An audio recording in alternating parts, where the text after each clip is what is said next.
এক বোন আসলেই চমৎকার একটা প্রশ্ন করেছেন, তাই আমি ভাবলাম যে সেই প্রশ্নের উত্তর দিয়েই এই পর্বটি শুরু করা যাক। আর কোরআনের সাথে সম্পর্ক তৈরির ক্ষেত্রে এই বিষয়টি উপলব্ধি করতে পেরে সকলেই আশা করি উপকৃত হতে পারব। প্রশ্নটি ছিল, এখানে আমরা এত সব বিচক্ষণতা এবং দার্শনিক অনুপ্রেরণামূলক শিক্ষা অর্জন করছি, এই সব কিছুর বাস্তবিক উপকারিতা কি, কিন্তু বাস্তবিক অর্থে কি সাথে নিয়ে আমরা ফিরে যাব? প্রশ্নকারী হয়তো অনুপ্রেরণা অর্জনের বিষয়টি বুঝাননি, বরং তিনি হয়তো বুঝেছেন যে কি ধরনের বাস্তব কর্মপরিকল্পনা নিয়ে আমি বাড়ি ফিরে যাব। আমি মনে করি যে অনেকের মধ্যেই এই উদ্বেগটি রয়েছে। আমি এটাও মনে করি যে এই মতটি নির্দিষ্ট কিছু স্লোগানের সাথে সম্পর্কিত, যা সমস্যাজনক হয়ে উঠেছে, যা মুসলিম সমাজে বেশ সার্বজনীন রূপ ধারণ করেছে। আর এই স্লোগানটি হলো, আমাদেরকে কোরআনের প্রত্যেকটি আয়াত শিখতে হবে এবং এটাকে বাস্তবে পরিণত করতে হবে। স্লোগানটি হলো, প্রতিটা জিনিস যা আপনি কোরআন থেকে শিখবেন এটাকে আপনার বাস্তবে প্রয়োগ করতে হবে। কোরআনের সকল আয়াত আপনাকে কাজে পরিণত করার কথা বলে না। আলিফ লাম মিম আপনার কাছে কোনো কিছু আশা করে না। ফাতাওয়াল্লা বিরুকনিহি ওয়াকালা সাহিরুন আও মাজনুন, ফেরাউন মুখ ফিরিয়ে নিল এবং বলল মূসা হচ্ছে জাদুকর এবং উম্মাদ। আয়াতটা কি আপনাকে কিছু করতে বলছে? বুঝতে পারছেন? আল্লাহ গাছ সৃষ্টি করেছেন যা খোসা দিয়ে আবৃত চমৎকার ফল প্রদান করে, তাহলে তো এখন আমাদের কর্তব্য ফল খাওয়া। তাহলে কোরআন আপনাকে কিসের দিকে আহ্বান করছে? কোরআনের নির্দিষ্ট কিছু লক্ষ্য রয়েছে। কোরআনের লক্ষ্যগুলো স্বয়ং কোরআন দ্বারাই নির্ধারিত। লাআল্লাকুম তাত্তাকুন, লাআল্লাকুম তাআকিলুন, লাআল্লাকুম তাতাফাক্কারুন, লাআল্লাকুম তাতাযাক্কারুন। কোরআন নিজেই আপনাকে বলছে যাতে তোমরা চিন্তা করতে পারো, যাতে তোমরা গভীর মনোনিবেশ করতে পারো, যাতে তোমরা ভেবে দেখতে পারো, যাতে তোমরা নিজেদেরকে রক্ষা করতে পারো, যাতে তোমরা সঠিক উপায়ে কাজ করতে পারো। কখনো কখনো আয়াতগুলো আপনাকে কিছু করতে বলে, অন্য ক্ষেত্রে আল্লাহ শুধু চান যে আপনি চিন্তা করেন। তিনি শুধু বলেছেন যে আমি চাই তোমরা চিন্তা করো। অন্য ক্ষেত্রে তিনি বলেছেন যে আমি চাই তোমরা গভীরভাবে চিন্তা করো। তিনি কোরআনে অভিযোগ করেছেন, আফালা ইয়াতাদাব্বারুনাল কুরআন, কেন তারা কোরআন নিয়ে গভীর মনোনিবেশ করে না? আমা আলা কুলুবিহিম আকফালুহা, নাকি তাদের হৃদয়গুলোতে তালা ঝুলানো রয়েছে? আপনারা জানেন, আমরা যখন কোনো কিছুকে কাজে পরিণত করার কথা চিন্তা করি, এর দ্বারা আমরা এমন কিছু ইঙ্গিত করি যা আমাদের করণীয়, কিন্তু আমাদের কাজগুলো হলো আমাদের মনোভাব, আবেগ, অনুভূতি এবং উপলব্ধির ফলাফল। আর কোরআনের বেশিরভাগ অংশই আমাদের মনোভাবকে পরিবর্তনের কাজ করে। এটা আমাদের উপলব্ধিকে পরিবর্তন করে। এটা আমাদেরকে আল্লাহর বিজ্ঞতাকে উপলব্ধি করায়। আর এই বিজ্ঞতা আপনার দৃষ্টিভঙ্গিকে পরিবর্তন করে এবং যেভাবে আপনি কোনো কিছুতে প্রতিক্রিয়া দেখান তাকে পরিবর্তন করে। তো সকল আয়াতই আপনাকে কিছু করতে বলে না, আমি এটা বিশ্বাস করি না। আমি এটা মোটেও বিশ্বাস করি না। কোরআনের অনেক অনেক আয়াত রয়েছে যা আপনাকে কিছুই করতে বলে না, কিন্তু অনেক আয়াত রয়েছে যা কি করতে বলে? চিন্তা করতে বলে। অনেক আয়াত রয়েছে বিবেচনা করার, অনেক আয়াত রয়েছে স্মরণ করার। এই সবগুলোই হলো কোরআনের যৌক্তিক প্রয়োগ। এগুলোও কোরআনকে বাস্তবে পরিণত করার অন্তর্ভুক্ত। এই অনুশীলনের উদ্দেশ্য হলো, এর দ্বারা আমি দুইটি জিনিস করতে চাই। আমি জোর দিতে চাই আল্লাহ শুরুতে যা বলেছেন, ওয়াল কুরআনিল হাকিম, বিজ্ঞতায় পরিপূর্ণ কোরআন। আমি এই সূরাটির কিছু চমৎকার বিজ্ঞতাকে উপস্থাপন করতে চাই। এটাই আমার প্রথম লক্ষ্য। আমি এটাও উপস্থাপন করতে চাই যে কিভাবে সূরাটি চমৎকারভাবে বিন্যস্ত, কারণ হাকিম শব্দের অর্থ এটাও যে এটি চমৎকারভাবে বিন্যস্ত। আমি এটাও উপস্থাপন করতে চাই যে কিভাবে কোরআন এর বিধানগুলোর ব্যাপারে সংকোচ প্রকাশ করে না, ঠিক যেমনভাবে সেই রাসূলগণ বলেছেন। এটা মানুষকে আহ্বান করে যেমনটা করা উচিত, কারণ প্রকৃতপক্ষে হাকিমও একই অর্থবোধ। তাই শুরুর সেই আয়াতটি আসলে এই গোটা অধ্যয়নটিকে নির্দিষ্ট একটি গন্তব্যের দিকে টেনে নিয়ে গিয়েছে। তো আমি আশা করি এগুলোই আপনি এই আলোচনা থেকে পাবেন। এটা যদি যথেষ্ট বাস্তবধর্মী না হয়, তাহলে আমি জানি না যে এর চেয়ে উত্তম কি বলতে পারবো। ওয়াজআলনা মিন বাইনি আইদিহিম সাদ্দান, আয়াতটি হলো ওয়াইদা কিলা লাহুম, যখন তাদেরকে এটা বলা হয়। প্রসঙ্গক্রমে এটা চতুর্থ অনুচ্ছেদ। এটা 3টে আয়াত সম্বলিত ছোট একটা অনুচ্ছেদ। শুধু এটুকুই। ইনশাআল্লাহ আমরা চতুর্থ এবং পঞ্চম অনুচ্ছেদ নিয়ে এই পর্বে আলোচনা করব। আর এই অনুচ্ছেদে রয়েছে শুধু 3টে আয়াত। জানেন আমরা কি নিয়ে শিখব? সেই সকল মানুষ যারা চিন্তা করতে অস্বীকৃতি জানায়, তারা চিন্তা করতে অস্বীকৃতি জানায়। জানেন এই অনুচ্ছেদটি কেন গুরুত্বপূর্ণ? কারণ এখন আমরা রয়েছি চতুর্থ অনুচ্ছেদে। তো এর আগে কতটি অনুচ্ছেদ এসেছে? 3টি। প্রথম অনুচ্ছেদের বিষয়বস্তু ছিল ওহী, দ্বিতীয় অনুচ্ছেদের বিষয়বস্তু ছিল ইতিহাস, আর তৃতীয় অনুচ্ছেদের বিষয়বস্তু ছিল আমাদের চারপাশের জগৎ, তাই না? এই সবগুলোই হলো পন্থা যার মাধ্যমে আপনি চিন্তা করতে পারেন। আর এখন আমরা এমন একটা অনুচ্ছেদে চলে এসেছি যেখানে মানুষ চিন্তা করতে অস্বীকৃতি জানিয়েছে। এটাই তাদের প্রতি সমালোচনা। তাদের সম্পর্কে এটা আল্লাহর বক্তব্য। ওয়াইদা কিলা লাহুম, যখন তাদেরকে এটা বলা হয় ইত্তাকু মা বাইনা আইদিকুম ওয়া মা খালফাকুম, কেন তোমরা তোমাদের সামনে যা রয়েছে এবং তোমাদের পেছনে যা রয়েছে তা থেকে নিজেদেরকে রক্ষা করার জন্য সতর্কতা অবলম্বন করছো না? লাআল্লাকুম তুরহামুন, যাতে তোমাদের উপর দয়া প্রদর্শন করা হয়। আপনার সামনে যা রয়েছে আর পেছনে যা রয়েছে তা থেকে শিক্ষা অর্জনের বিষয়টি কি এই প্রথম শুনছেন? না, আল্লাহ ইতিমধ্যেই বলেছেন যে একটি দেয়াল রয়েছে সামনে এবং একটি পেছনে। এর তাৎপর্য কি? এর দ্বারা আল্লাহ বলেছেন যে কেন তোমরা চারপাশের জগৎ সম্পর্কে মনোযোগ দিচ্ছ না। আর এটা যদি যথেষ্ট মনে না হয় তাহলে ইতিহাস থেকে পাওয়া শিক্ষা সম্পর্কে কেন মনোযোগ দিচ্ছ না? এটা অনেকটা এভাবে বলা যে যখন তাদেরকে বলা হয় যে দ্বিতীয় অনুচ্ছেদ এবং চতুর্থ অনুচ্ছেদে মনোযোগ দাও যাতে তোমাদের উপর ক্ষমা প্রদর্শন করা হয়। এখন আপনি যখন কাউকে এভাবে বলেন, যখন তাদেরকে বলা হয় এরকম, পরের অংশে আপনি কি আশা করেন? তখন তাদেরকে এরকম বলা হবে, তারা এর জবাব দিবে, তাই না? এমনটি আপনি প্রত্যাশা করেন। কিন্তু জানেন অবিশ্বাস্য বিষয়টি কি? এখানে জবাবের অংশটি নেই, এখানে কিছুই নেই। এটা এরকম যে যখন তাদেরকে বলা হয় মনোযোগ দাও, সতর্কতা গ্রহণ করো, তোমাদের সামনে যা রয়েছে এবং পেছনে যা রয়েছে তার ভিত্তিতে, যাতে তোমাদের উপর দয়া প্রদর্শন করা হয়। এরপর dot dot dot dot dot, কোনো জবাবের উল্লেখ নেই। আপনারা জানেন এর অর্থ কি? তাদের বলার কিছু নেই, তাদের জবাব দেবার কিছু নেই। আর এই বিষয়টা ধারণ করার এটাই সবচেয়ে সুচারু পন্থা যে কত সামান্য তারা চিন্তা করে, তাদের কোনো জবাবই নেই। আর তাই এটা যখন জবাবহীন রয়ে গেল, আল্লাহ সামনে এগিয়ে গিয়ে বললেন, ওমা তাতিহিম মিন আয়াতিম মিন আয়াতি রব্বিহিম, তাদের প্রভুর সকল আয়াতগুলোর মধ্য থেকে একটি আয়াত। প্রসঙ্গক্রমে আয়াত বলতে কি বোঝায়? একটি নিদর্শন, একটি অলৌকিক বিষয়। তাদের রবের যে কোনো আয়াতের মধ্য থেকে একটি আয়াতও নেই, ইল্লা কানু আনহা মুরিদিন, যা তারা জেনে শুনে উপেক্ষা করে না। প্রসঙ্গক্রমে সৃষ্টি জগৎ হলো আল্লাহর আয়াত, ইতিহাস হলো আল্লাহর আয়াত, কিন্তু এছাড়াও কোনটি আল্লাহর আয়াত? ওহী। তো এখানে প্রথম আয়াত সম্পর্কে তাদেরকে ইতিমধ্যেই বলা হয়েছে যে তোমাদের বিবেচনা করা উচিত চারপাশের জগৎ। আর এখন তাদেরকে বলা হচ্ছে যে তোমাদের অন্য আয়াতগুলো নিয়েও চিন্তা করা উচিত। কিন্তু কিছু আসে যায় না, যেই ওহী তাদের কাছে আসুক এর পরেও তারা উপেক্ষা করেই যাবে। তো সত্যের তিনটি দরজার সবগুলোই অবরুদ্ধ, এগুলো তাদের কোনো কাজেই আসবে না। এখন সামনে এগিয়ে গিয়ে আপনি যদি এই শব্দগুলো নিয়ে চিন্তা করেন, ওয়াইদা কিলা লাহুম আনফিকু, যখন তাদেরকে বলা হয় ব্যয় করো, এটা ব্যতিক্রম। এটাই প্রথমবার যখন আসলে কিছু করতে বলা হলো, কিছু বিশ্বাস করা নয়, ধারণাগতভাবে কিছু স্বীকার করা নয়, বরং প্রকৃতপক্ষে কিছু করা।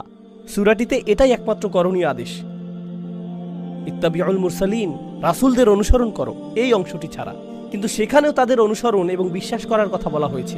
মনোযোগ দিয়ে শুনুন, যখন তাদেরকে বলা হয় ব্যয় করো তা থেকে যা আল্লাহ তোমাদের সকলকে প্রদান করেছেন, আনফিকু মিম্মা রাযাকাকুমুল্লাহ, ব্যয় করো তা থেকে যা আল্লাহ তোমাদের সকলকে প্রদান করেছেন। আয়াতটি কি বলেছে যে কাকে এবং কিসে দান করতে হবে? না, শুধু বলা হচ্ছে ব্যয় করো। কারণ এটা পরিষ্কার হওয়ার কথা এমন ব্যক্তির জন্য যে তার বুদ্ধিমত্তাকে ব্যবহার করেছে, এটা উপলব্ধি করার জন্য যে ব্যয় করো এমন মানুষের জন্য যার এটা প্রয়োজন। এমন জায়গায় ব্যয় করো যেখানে ব্যয় করা যথাযোগ্য। ব্যয় করার ভালো অনেক উপলক্ষ রয়েছে। প্রসঙ্গক্রমে মক্কায় তখন কোনো মসজিদ নির্মাণাধীন ছিল না, তখন কোনো মসজিদে নববীর দানবক্স ছিল না তখন। তো যখন আল্লাহ প্রদত্ত অর্থ থেকে ব্যয় করার আয়াত আসলো, তখন কার জন্য ব্যয় করতে হয়েছিল? এটা একটা গুরুত্বপূর্ণ প্রশ্ন। আপনাকে এটা ব্যয় করতে হবে ইয়াতিমদের জন্য, দরিদ্রদের জন্য, অভাবীদের জন্য, আহতদের জন্য। কিন্তু এই ইয়াতিমরা, দরিদ্ররা, অভাবীরা এবং আহতরা তারা কি মুসলিম ছিল নাকি অমুসলিম? মক্কায় এরা কি ছিল? কোরআন আসলো এবং এই লোকদের তাদের নিজেদের লোকদের জন্য ব্যয় করতে বলল। নিজের সমাজের যত্ন নাও। আমরা কি এটা করি? আমরা কি এটা মনে করি যে কোরআন আমাদেরকে নিজেদের সমাজের যত্ন নিতে বলেছে? নিজের সমাজের যত্ন নাও।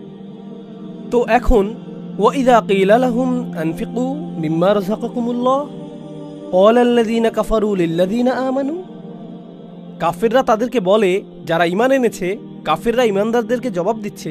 এর আগে কি তারা জবাব দিয়েছিল? যখন তাদেরকে বলা হলো তোমরা কেন সতর্ক হচ্ছ না, কোনো জবাব আসেনি। কিন্তু যখন বলা হলো যে কেন তোমরা ব্যয় করছো না, তারা তাৎক্ষণিক জবাব দিয়ে দিল, আনুতঈমু মাল্লাউ ইয়াশাউল্লাহু আতআমা, আমরা কি এমন কাউকে আহার করাবো যাকে আল্লাহ যদি চাইতেন নিজেই আহার করাতে পারতেন? ইন আনতুম ইল্লা ফি দালালিম মুবিন, তোমরা বিভ্রান্ত ছাড়া আর কিছুই না, তোমরা নিশ্চিত বিভ্রান্ত। যখন আপনি ঈমান নিয়ে কথা বলেন, যখন আপনি সৃষ্টিকর্তায় বিশ্বাস নিয়ে কথা বলেন, যখন আপনি পরকাল নিয়ে কথা বলেন, তারা জবাব দেওয়ার প্রয়োজনও বোধ করে না। যখন আপনি তাদের অর্থ ব্যয় নিয়ে প্রশ্ন করেন, তখন তারা উত্তেজিত হয়ে ওঠে, কারণ এটা ঘরের ভিতর আঘাত হানছে। ঈমান, পরকাল নিয়ে ধারণাগুলো তাদের কাছে দার্শনিক মতবাদ বলে মনে হয়। এগুলো হোকাস পোকাস। এগুলো যেটাই হোক, তাতে কার কি আসে যায়? আপনি তাদের অর্থ নিয়ে, তাদের চালিকা শক্তি নিয়ে সমালোচনা করেন, এতে তারা উত্তেজনায় ফেটে পড়ে এবং বলে, তুমি আমাকে খরচ করতে বলছো? তো এখানে আমরা শিখছি যে ব্যবহারিক বিষয়গুলোর কারণেও ইসলামকে প্রত্যাখ্যান করা হয়ে থাকে। তারা অবধারিতভাবে ইসলামের ধারণাকে এজন্য প্রত্যাখ্যান করছে না যে এটা বিশ্বাস করা তাদের জন্য কঠিন যে ওহী অবতীর্ণ হয় অথবা একজন সৃষ্টিকর্তা রয়েছেন, বরং যেটা মেনে নেওয়া আসলেই কঠিন তা হলো আমাকে হয়তো ব্যবহারিক জীবনের কিছু পরিবর্তন আনতে হবে। যেমন আমাকে হয়তো এমন জায়গায় খরচ করতে হতে পারে যে ক্ষেত্রে আমি সাধারণত খরচ করি না। অর্থ অনেক বড় একটা সমস্যা। লাইটটা জ্বালানোর জন্য ধন্যবাদ, এটা উপকারে এসেছে। অন্ধকারে এখানটা অনেক বেশি রোমান্টিক হয়ে গিয়েছিল।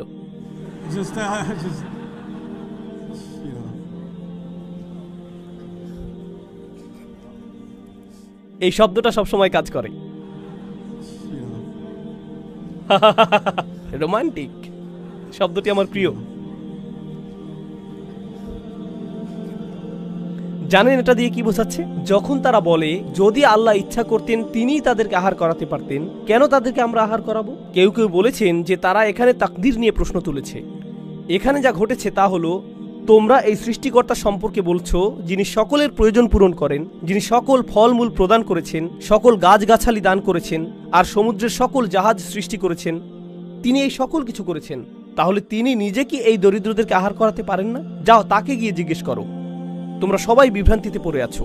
এটা অহংকারের সর্বোচ্চ সীমা। আর এই তিনটি আয়াতে আল্লাহ আমাদের বলছেন আমাদের প্রতিক্রিয়া মূলত দুই ধরনের। প্রথমত, তাদের কোনো জবাব নেই। দ্বিতীয়ত, আপনি যা বলেন তারা এর সবটুকুই উপেক্ষা করে। আর যদি তারা জবাব দেয়ও, তারা সবচেয়ে জঘন্য, অহংকারী, অবাধ্য ধরনের জবাবই দেয়, কোনো ধরনের যুক্তিবুদ্ধি ছাড়াই। এরই মোকাবেলা এখন আপনি করছেন। আর আপনি তাদেরকে জিজ্ঞাসা করার পরিবর্তে এখন তাদেরই কথা বলার পালা, যেটা আমাদেরকে পঞ্চম অনুচ্ছেদে নিয়ে যাচ্ছে। ওয়ায়াকুলুনা মাতা হাযাল ওয়াদু ইন কুনতুম সাদিকিন। তারা বলে, কখন এই প্রতিশ্রুতি আসবে, যে প্রতিশ্রুতির ব্যাপারে তোমরা আমাদের বলেই যাচ্ছ? কখন এটা আসবে যদি আসলেই তোমরা সত্য বলে থাকো? তারা কোন প্রতিশ্রুতির কথা বলছে? সতর্কীকরণগুলোর কথা। এখন আমি আপনাদেরকে এই কথাটি স্মরণ রাখতে বলবো। সতর্কীকরণগুলো আসে তিনটি পর্যায়ে। এটা অত্যন্ত অত্যন্ত গুরুত্বপূর্ণ জিনিসগুলোর একটা। সতর্কীকরণগুলো তিন ধরনের। কোরআনের সর্বপ্রথম সতর্কীকরণ হলো একটি জাতির ধ্বংসপ্রাপ্ত হওয়া। কোনো জাতিকে ধ্বংস করা হবে। নূহের জাতিকে পানিতে ডুবানো হয়েছিল, লুতের জাতির উপর অগ্নিবৃষ্টি বর্ষিত হয়েছিল, ইত্যাদি ইত্যাদি। প্রথম ধরনের সতর্কবার্তাটি কি? একটি জাতির ধ্বংসপ্রাপ্ত হওয়া। দ্বিতীয় সতর্কতা হলো বিচার দিবস। প্রথমটি কি ছিল দেখি আপনারা এখনো জেগে আছেন কিনা। জাতির ধ্বংসপ্রাপ্ত হওয়া। দ্বিতীয়টি বিচার দিবস। তৃতীয়টি হলো জাহান্নাম। প্রথম, দ্বিতীয়, তৃতীয় আমার সাথে পুনরাবৃত্তি করুন।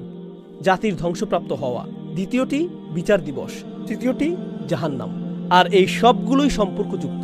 অন্য কথায়, আপনি যদি সেই জাতিগুলোর একটি হন যারা এখানে ধ্বংসপ্রাপ্ত হয়েছে, তাহলে আপনি আসলেই কঠিন সময় পার করবেন বিচার দিবসে। আর সেটাকেও অবকাশ যাপনের মতো মনে হবে কিসের তুলনায়? জাহান্নামের তুলনায়। তো এই সবগুলোই আসলে একটি প্রতিজ্ঞার অংশ। ও, লাইটগুলো আবার বন্ধ হয়ে যাচ্ছে। যাই হোক, বোধহয় আর জ্বলবে না। ওহ মাই গড, থামুন। ইতিমধ্যে উনি না করে দিয়েছেন।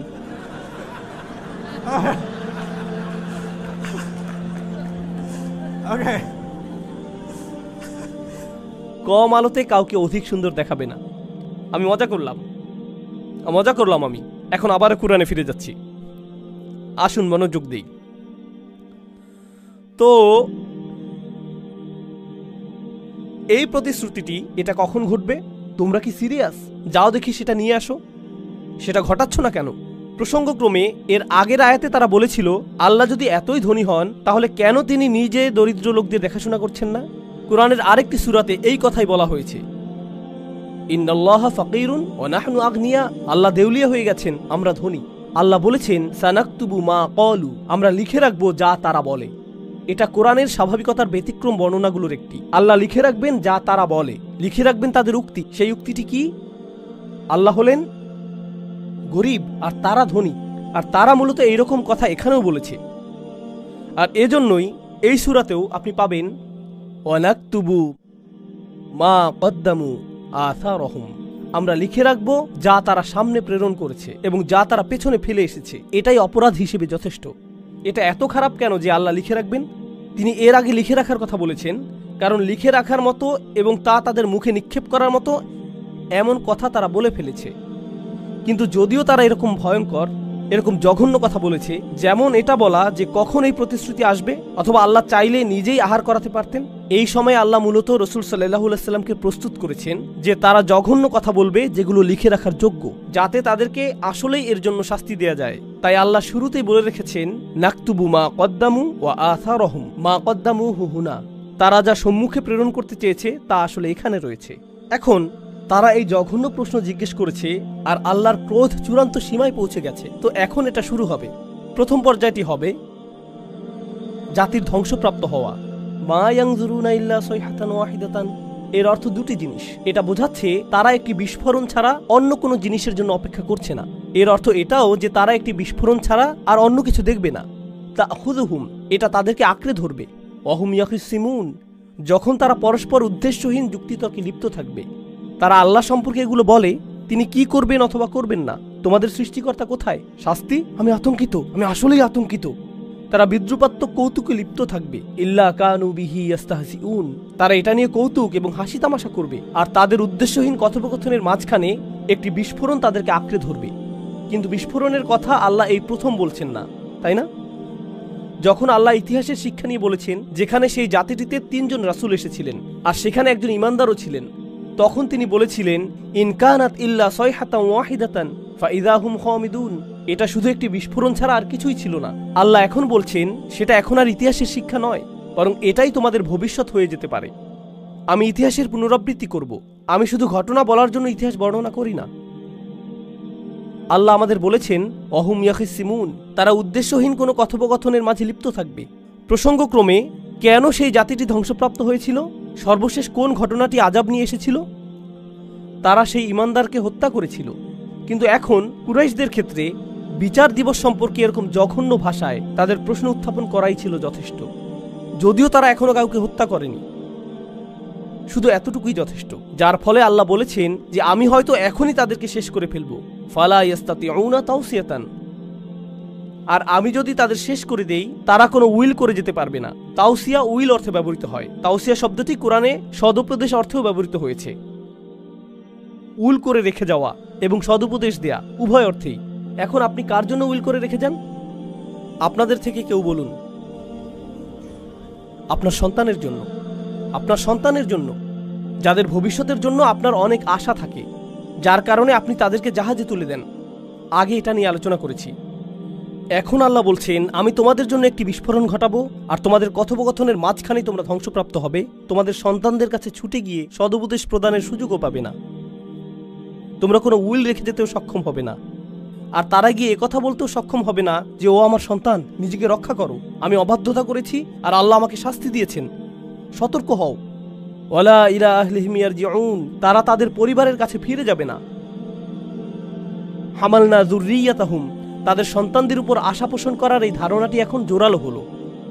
অনুফিখা ফিস-সূর, তো সেটা ছিল জাতির ধ্বংসপ্রাপ্ত হওয়া একটা বিস্ফোরণ। এতে তারা ধ্বংসপ্রাপ্ত হবে। তাদের পরিবারগুলোকে সতর্ক করার অথবা শেষ বিদায় জানানোর সুযোগও তারা পাবে না।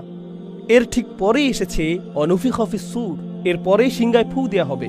সিংহায় ফু দেয়া হবে, এটাকে সিংহাতে ফু দেয়া হবে, এটাই আক্ষরিক অনুবাদ। এটাকে অর্থাৎ বর্ণনার অতীত কোনো কিছুকে সিংহাতে ফু দেয়া হবে। ফাইযা হুম মিনাল আজদাস, তখন আকস্মিকভাবে নিশ্চিহ্ন কবর থেকে ইলা রব্বিহিম ইয়ানসিলুন, তারা ছুটে আসতে থাকবে প্রজন্মের পর প্রজন্ম। ইয়ানসিলুন অর্থ দ্রুত ছুটে আসা, আসরা ইলা মাকান, নাসালা অর্থ দ্রুত ছুটে আসা, কিন্তু এটা নাসিলের সাথে সম্পর্কযুক্ত। অন্য কথায় তাদের একাধিক প্রজন্ম একসাথে ছুটে আসবে তাদের রবের দিকে। আল্লাহ ইতিমধ্যে এটা বর্ণনা করেছেন যখন তিনি ইতিহাস থেকে শিক্ষাদান শেষ করেছিলেন। তখন তিনি বলেছিলেন তাদের সকলকেই একত্রে জড়ো করা হবে। আর এখন তিনি বলছেন যে তাদের সকল প্রজন্মকে একসাথে জড়ো করা হবে। আর তিনি এখানে আজদাস শব্দটি উল্লেখ করেছেন, কুবুর নয়। আজদাস অথবা একবচনে জাদাস, এর অর্থ চিহ্নহীন কবর। আপনি হয়তো এর উপর দিয়ে হেঁটে যাচ্ছেন, আপনি জানেনও না যে এর নিচে কেউ সমাহিত অবস্থায় রয়েছে। যদি আমি তোমাদের ধ্বংস করে দেই, আর তারা তাদের প্রভুর দিকে ছুটে আসবে, অলু ইয়া ওয়াইলানা, তারা বিচার দিবসে জেগে উঠবে, এই চিহ্নহীন কবরগুলো থেকে বেরিয়ে আসবে আর তাদের রবের দিকে ছুটে আসবে। ইহকালে তারা তাদের রব থেকে দূরে ছুটে যাচ্ছে, আর তখন তারা তাদের রবের দিকে ছুটে যাবে, কারণ এখন তাদের কাছে আর কোনো বিকল্প নেই। তারা জেগে উঠবে। যখন তারা কবর থেকে জেগে উঠবে, অদ্ভুত কথা বলতে থাকবে। তারা বলবে, ইয়া ওয়াইলানা, এর চেয়ে খারাপ আর কিছু হতে পারে না। সকল শাস্তির মধ্যে নিকৃষ্ট যা সম্ভব তাকে বলা হয় ওয়াইল। তো যখন তারা জেগে উঠবে আর বিচার দিবসের সূচনা প্রত্যক্ষ করবে, তারা বলবে, এর চেয়ে খারাপ কিছু আমি কল্পনা করতে পারি না। আমি কল্পনা করতে পারি না, এটা কি আসলেই সবচেয়ে খারাপ? শীঘ্রই পার্টি শুরু হতে যাচ্ছে। মাম্বাসানা মিন মারকাদিনা, কে আমাদেরকে ঘুম থেকে জাগিয়ে তুলল? যে স্থানে আমরা ঘুমিয়েছিলাম, সেই সময়ে আমরা ঘুমিয়েছিলাম। তারা আক্ষরিকভাবেই বলবে, কে আমাদেরকে নিদ্রা থেকে জাগ্রত করল? জানেন কেন এটা গুরুত্বপূর্ণ? কারণ রাসূলগণ এসেছিলেন মানুষকে নিদ্রা থেকে জাগ্রত করার জন্য, কিন্তু মানুষ সম্পূর্ণরূপে অসচেতন ছিল। কারণ আপনি যখন অসচেতন থাকেন, আপনি তখন গাফেল। আর একজন গাফেল ব্যক্তি হলো সেই মানুষের মতো যে ঘুমাচ্ছে, সে আসলে মৃত মানুষের মতো। এটা ইতিমধ্যে এর আগেই প্রতিষ্ঠিত হয়েছে। প্রথমবার আল্লাহর রাসূলদের দ্বারা তোমাদেরকে জাগিয়ে তোলা হয়েছিল, এইবার স্বয়ং আল্লাহ তোমাদের জাগিয়ে তুলেছেন। এটাই পার্থক্য। তো তারা বলবে, কে আমাদেরকে জাগিয়ে তুলল? এই কথা তারা বলবে কারণ যারাই তাদেরকে এর আগে জাগ্রত করতে চেয়েছিলেন তারা সফল হননি। তো কোন সেই শক্তি যে আমাদেরকে এখন জাগ্রত করেছে? মিন মারকাদিনা হাযা মা ওয়াদার রহমান। আর রহমান কি এর প্রতিশ্রুতি দিয়েছিলেন? হাযা মা ওয়াদার রহমান, রহমান এর প্রতিশ্রুতি দিয়েছিলেন। তারা আর রহমান শব্দটি ব্যবহার করবে কারণ রাসূলগণ তাদেরকে আহ্বান করতেন আর রহমানের দিকে, কারণ তারা আর রহমানকে নিয়ে উপহাস করত। কিন্তু এখন আমরা জানতে পারলাম অবশেষে তারা বাণীটির মর্মার্থ প্রকৃতপক্ষেই ভালোভাবে বুঝতে পেরেছে। এত ভালোভাবে যে যখন তারা বিচার দিবসে উত্থিত হবে, রাসূলদের দেয়া সকল প্রতিশ্রুতি তাদের স্মরণে আসবে, আর তখন তারা সকল রহস্যের মিলবন্ধন তৈরি করতে পারবে। ওয়াসাদাকাল মুরসালুন, আর প্রেরিত রাসূলগণ সকলেই আসলে সত্য কথা বলেছিলেন, যার অর্থ বিষয়টা তোমাদের জানা, যার অর্থ তোমরা এটা যথেষ্ট ভালোভাবে শুনতে পেরেছ। তারা যা বলেছে ঠিক তাই ঘটেছে। Oh no! এখন আল্লাহ আমাদেরকে আরো সামনে নিয়ে যাচ্ছেন। ইন কানাত ইল্লা সাইহাতান ওয়াহিদাতান, তারা মাত্র বেরিয়ে এলো আর হঠাৎ আরো একটি বিস্ফোরণ ঘটল। ফাইযা হুম জামিউল লাদাইনা মুহদারুন, তারপর আকস্মিকভাবে তাদের সকলকেই আমার সামনে উপস্থিত করা হবে। অপরাধীদের সকলকে এখন একসাথে জড়ো করা হবে। ঐতিহাসিক সেই জাতির ধ্বংসের শেষেও কথা বলা হয়েছিল। এখন এটা বর্ণিত হয়েছে যেহেতু তোমাদেরকেও একত্রিত করা হবে, তোমাদেরকেও জড়ো করা হবে, তোমরাও তোমাদের প্রভুর সামনে দাঁড়াবে, সকলেই একসাথে সারিবদ্ধভাবে। মুহদর, মুহদর অর্থ এমন কেউ যাকে দিয়ে তার নিজের অবস্থা উপস্থাপন করানো হয়েছে। আহদরা অর্থ উপস্থাপন করা, উহদিরা অর্থ যাকে উপস্থাপন করা হয়েছে। তার হুদুর থাকতে হবে, তার নিজের অবস্থা উপস্থাপন করানো হয়েছে। বাংলায় বলতে গেলে তাকে হাজির হতে হবে। ইসকি হাজিরি লাগায় যায়। ওকে তো এখন আপনি আল্লাহর সামনে উপস্থিত, আর আল্লাহ সকল মানুষের উদ্দেশ্যে কথা বলবেন। আতঙ্কিত এই অপরাধীরা যারা আর রহমানকে নিয়ে উপহাস করত, এখন তারা আর রহমানের সামনে উপস্থিত। আল্লাহ সরাসরি তাদের সাথে কথা বলছেন, আর তিনি তাদেরকে বলছেন, ফালিয়াউমা, আজ, লা তুযলামু নাফসুন শাইআ, কারো উপর কোনো ধরনের অন্যায় করা হবে না। কাউকে এমন অপরাধে অভিযুক্ত করা হবে না যা সে করেনি। কেউ প্রকৃতপক্ষে যে ক্ষতি সাধন করেছে তার চেয়ে বেশি তার উপর চাপিয়ে দেয়া হবে না, কারণ আমাদের কাছে তোমার প্রত্যেকটি কাজের নিখুঁত রেকর্ড রয়েছে, তো ভুল হওয়ার কোনো সম্ভাবনা নেই। ওয়ানাকতুবু মা কদ্দামু ওয়া আসারহুম ওয়া কুল্লা শাইইন আহসাইনাহু ফি ইমামিন মুবিন, আমরা লিখে রেখেছি সবকিছু যা তারা ভবিষ্যতের জন্য প্রেরণ করেছে, আর সকল প্রভাবক বিষয় যা তারা পেছনে রেখে এসেছে, আর আমরা সকল কিছু লিপিবদ্ধ করেছি সুস্পষ্ট একটি গ্রন্থে। তো তোমাদের কোনো খারাপ কাজ বিস্তৃত হয়ে যাওয়ার কোনো সম্ভাবনা নেই। এটা সেই আয়াতেরই পুনরালোচনা। ওয়ালা তুজজাউনা ইল্লা মা কুনতুম তা'মালুন, তোমরা নিজেরা যা করতে তা ছাড়া তোমাদের ভিন্ন কোনো প্রতিদান প্রদান করা হবে না, তোমাদের কৃতকর্মের পূর্ণ প্রতিদান দেয়া হবে। এটা উল্লেখ করে আল্লাহ প্রসঙ্গ পরিবর্তন করেছেন। এই তাদের অবস্থা, তাদের কি ঘটবে তা এখনই বিস্তারিত জানার প্রয়োজন নেই। হয়তো এদের সাথে অন্য আরও বিষয় ঘটছে, কিন্তু আল্লাহ তাদের প্রসঙ্গের উপর পজ বাটন চেপে দিলেন। একই সময়ে তোমাদেরকে ইমানদারদের কাছে নিয়ে যাচ্ছি।